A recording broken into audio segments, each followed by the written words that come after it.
Hey everyone, welcome to the program, WRSA Radio. I am your host, Grenadier One. As always, I hope you are having a good week. Been a good one for me as we rumble on through the summer. Had a bit of rain around here, but not as much as our friends up in Vermont, or the Vermont area. Quite a bit of flooding going on up there, so we are mindful of that and thinking of them. I know some folks up there that way through my work.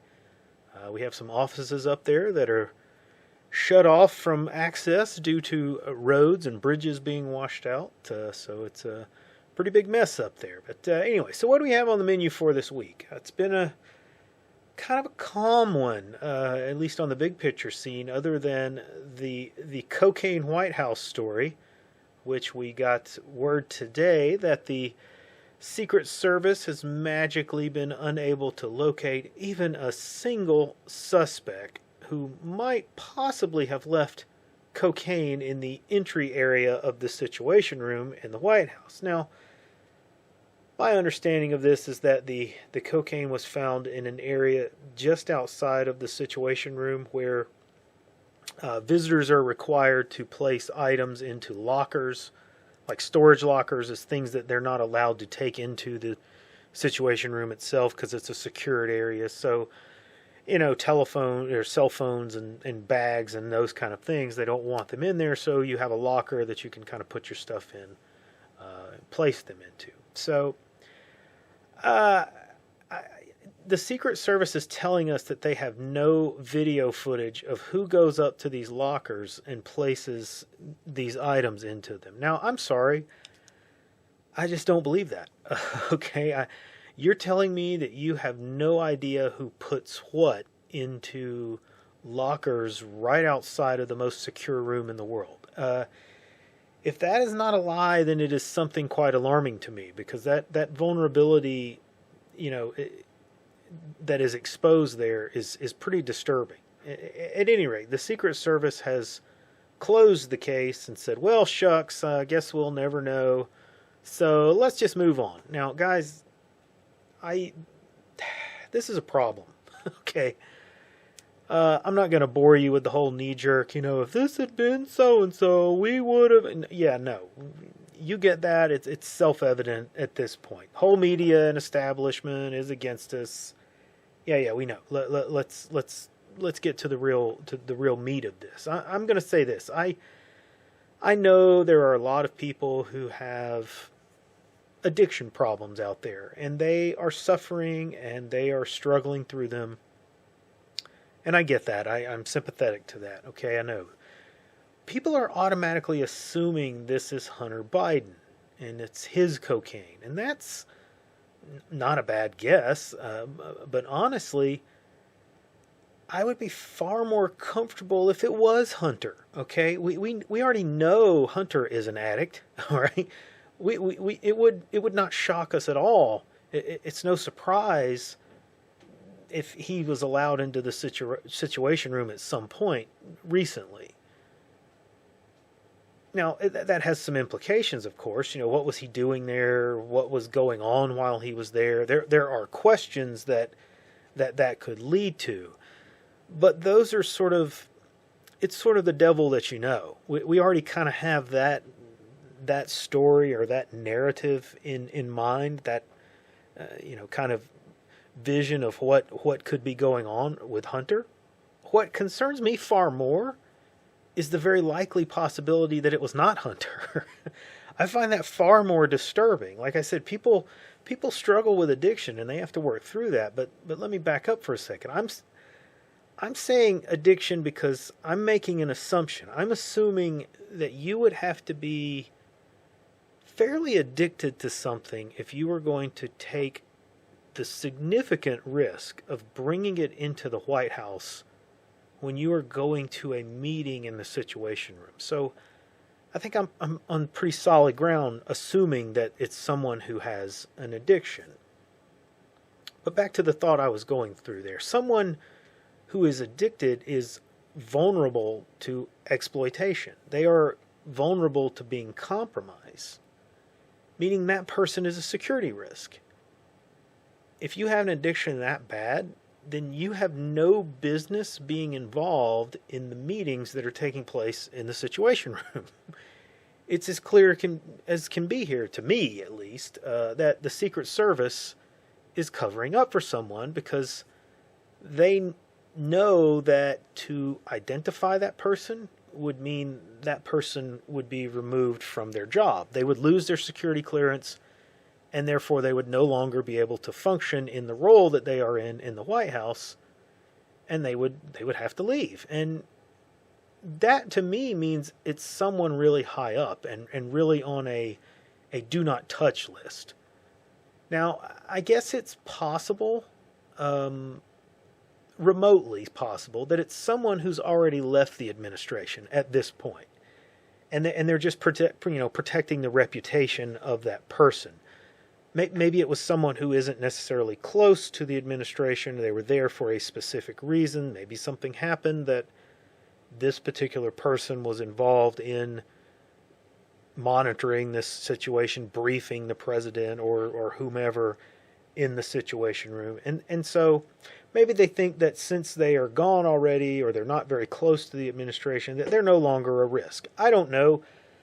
I don't think that's the case. I think it's someone that Uncle Joe has pretty close connections with, if not daily connection with, i.e.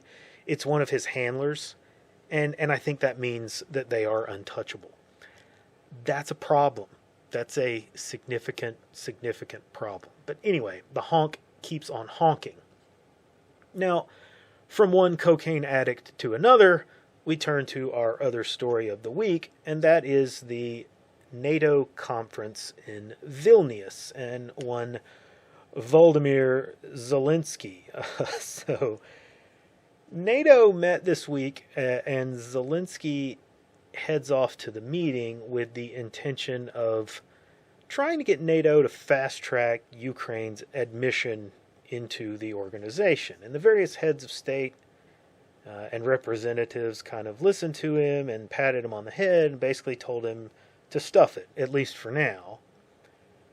He's not going to get his membership right now. So that didn't sit too well with the little fella. And he was rather dour looking at the after-meeting photo op. And there's a lot of good memes going around based off of those photographs. There's a lot that is going unsaid publicly that we'll kind of jump into in a minute. But let me hit on what was openly said. The NATO leadership, at least in public, they said they stand with Ukraine till the end. Well, what does that mean exactly? And least you be asking yourself, why should I care? The answer to that previous question is also your answer. Does it mean that NATO is willing to stand with Ukraine till the end of us? Or just till the end of Ukraine? In the past, I would have said that sanity would prevail and they would be meaning till the end of Ukraine. These days, I don't know. I have no confidence that the people standing in that photo op with Zelensky are sane at all. In fact, I'm fairly sure that they're psychopaths intent on destroying as much as they can in an act of nihilistic vengeance or some kind of ritualistic cleansing to rebuild what they think will be a perfect world. I don't know. The little actor turned president may be the tool that they hope to do all that with. So I don't know. I don't have any confidence in which way that answer should go. But that is why you need to be paying close attention to this, because there are, as I mentioned, a lot of unsaid things going on here. Things that not even hinted at by the mainstream press, who just keep kind of carrying the flag and churning out the official narrative. Zelensky is, and that's kind of what I mean by this is, Zelensky is in a rather tight spot here. He's being told by his advisors a story about how the war is going. I don't have any confidence that that story is accurate. In other words, I don't believe that he is putting on a public face and telling everybody that you know, things are going this, they're slow, but they're progressing and they're going fine. And in reality, his generals and his advisors and ministers are telling him, hey, look, this thing is turning into a cluster and we're not making any progress here.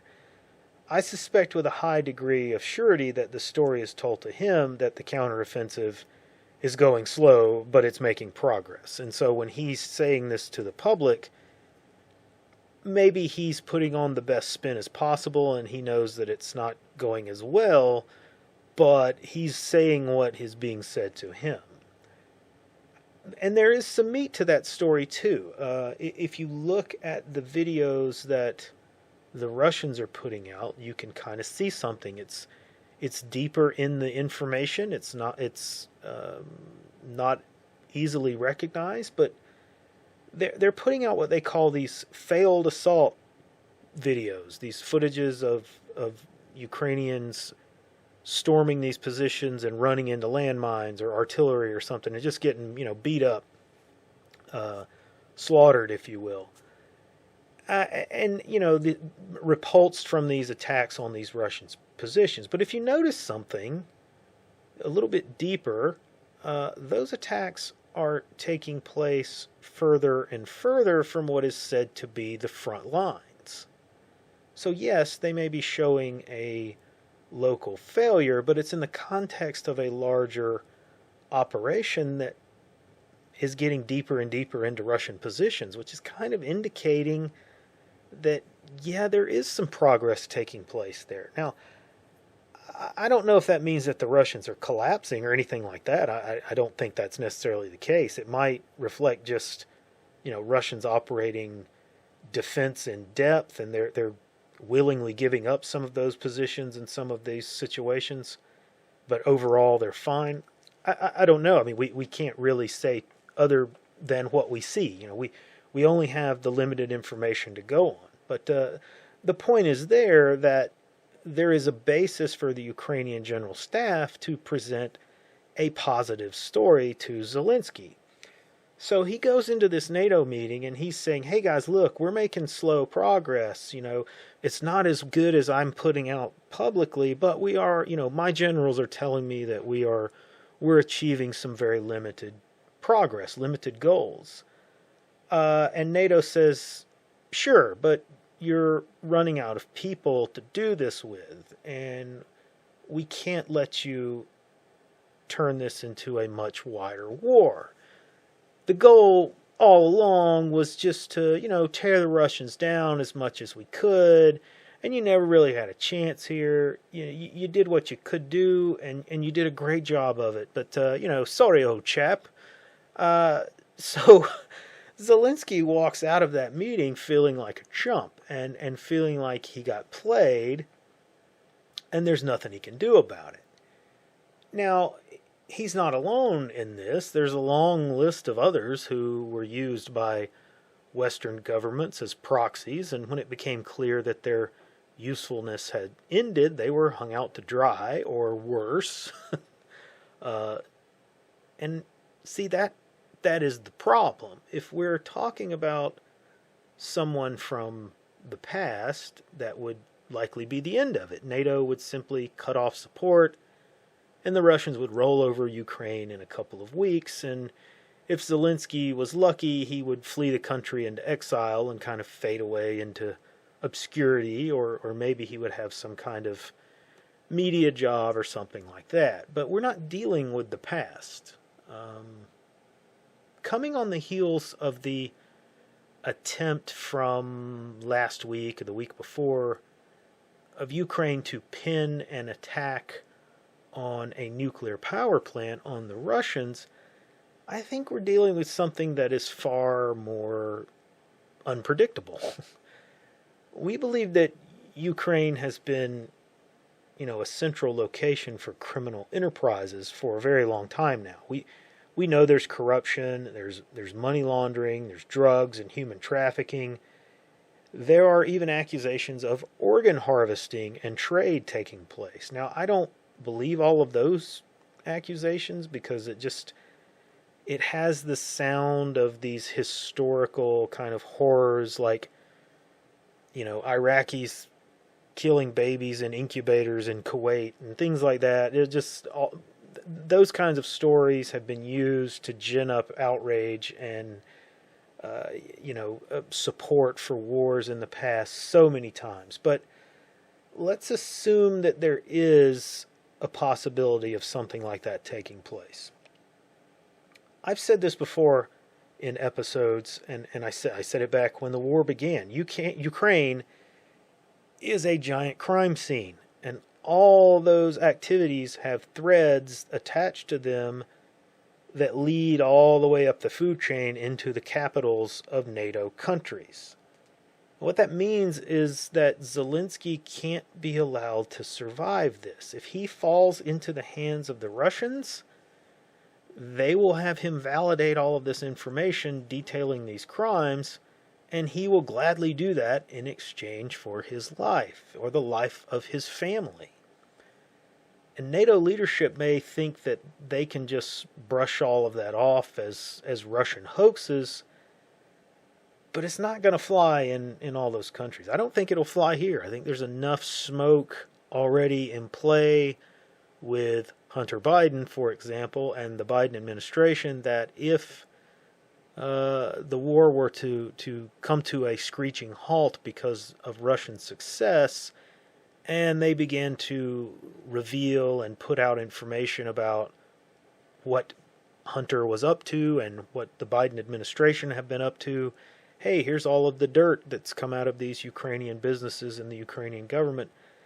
I think that would be something that gained a lot of traction here. A lot of people would recognize that as truth, whether it all was true or not, and it would lead to the downfall of administrations, not just the Biden administration. I think that would replicate in other NATO countries, Western countries around Europe.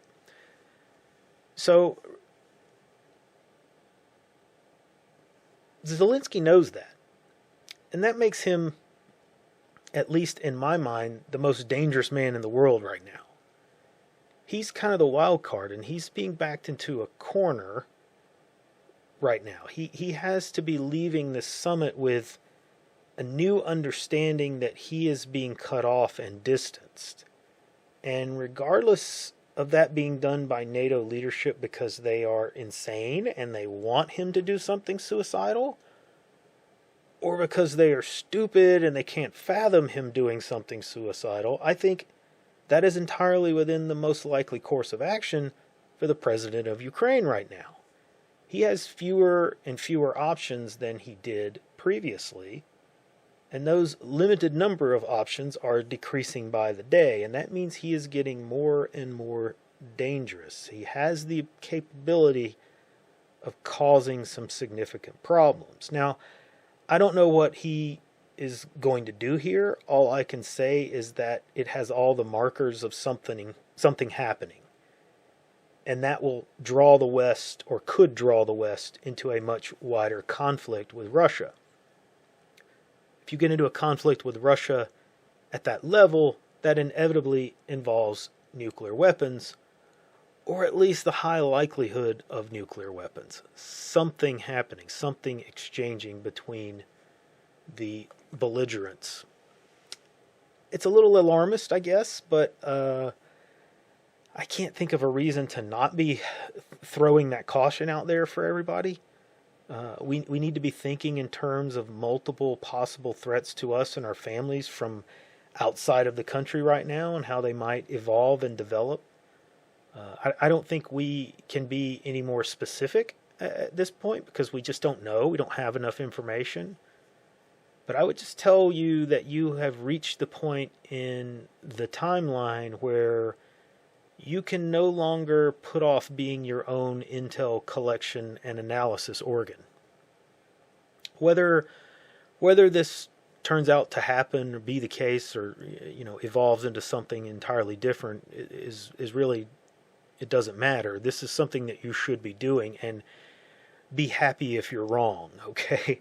Spend some time expanding your net and your view of information. If you're not already monitoring Russian Telegram channels, the the Russian mill bloggers to kind of get this other side of the picture, then you need to be doing that. If you're not watching other outlets like Forward Observer or S2 Underground, you need to be doing that. If you're not listening to shortwave radio stations from outside of Western countries, as you know, they present a different view of events, you need to be doing that. If you hear things or you pick up things that are floating around out there, then share them, but be critical of them. And I've done whole shows on this before. I don't need you to share every cockamamie internet post from, unknown yahoos who are telling you there's, UN troops in Utah or whatever. Any of those internet stories that go around, that kind of information doesn't really help anybody. Just keep it focused and keep it relevant. Focus on the events surrounding Ukraine, Russian movements, or Western reactions to those movements, okay? Share that kind of information. Anyway, that is all I have time for this week, guys. Like and subscribe. Come see us over on Gab and the Mothership, and I will see you on the next episode.